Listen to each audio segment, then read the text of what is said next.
Welcome to Smalltalk Daily for Monday, December 28th, 2009.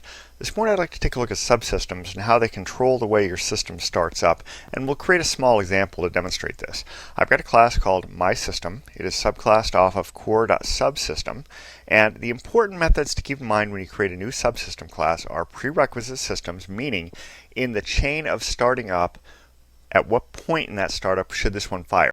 And this says the runtime system has to be active before we can fire up. So there are different points in the installation system where you can insert one. There's after the GUI system, there's after the early system initialization, there's after the runtime system. Most user applications will be right after this one here. It really depends on what you're trying to do, and what you can do is go to the hierarchy and look up here at subsystem, look at the hierarchy of that. So let's flip on and off of the hierarchy for that. And you can see there's a whole bunch of these: basic graphics system, basic headful graphics system, and so on. So there's a whole bunch of these guys you can look at.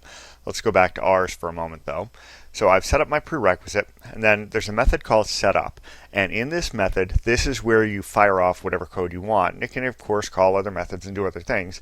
In our case, all I'm going to do is tell the system to print to the transcript to show that I've actually executed this code. So when the system starts up and it gets to the point in the startup that we have reached runtime initialization, we will now fire this.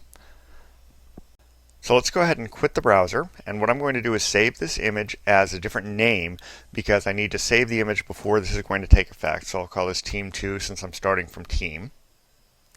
Now we'll exit the image.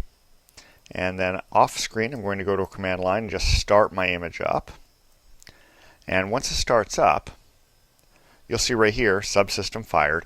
It executed that code. So this is the better way of setting up prerequisite startup stuff than the old fire a dependency off of object memory. You know, it used to be that you would make yourself a dependent of object memory, and then those dependents would run. The difficulty you get into with that is that there's no ordering. Once you insert something into dependency, there's no specification as to what order those will fire later on.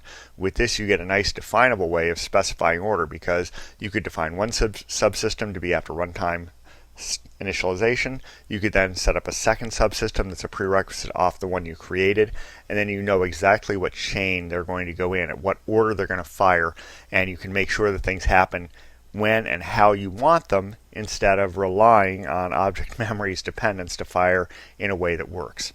So that's about it for today. Until next time, have fun with Smalltalk.